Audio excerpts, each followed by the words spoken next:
Sudah ngamuk itu lah. Iya, berarti jangan sampai itu kita tidak sesuai dengan aturan. Tapi kalau untuk masalah pasien seperti ini kan memang kita sedikit jarang ya, ada rawan. Jadi anak itu pun sudah luar biasa.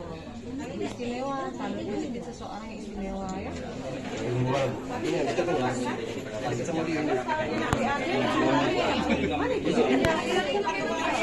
Bisa duduk.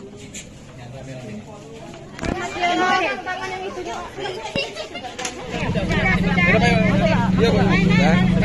Pagi ini kami berada di kawasan Kecamatan Ibendua, tepatnya Kelurahan 25 Ilir, menemui salah satu warga yang kita dapat laporan memang mengalami gangguan jiwa atas nama Pak Ahmad, ya, umurnya sekitar 23 tahun, dan memang sudah sedikit sangat mengganggu serta meresahkan warga karena juga sudah ada juga yang menjadi korban bagian dari keluarga yang kemarin meninggal dunia.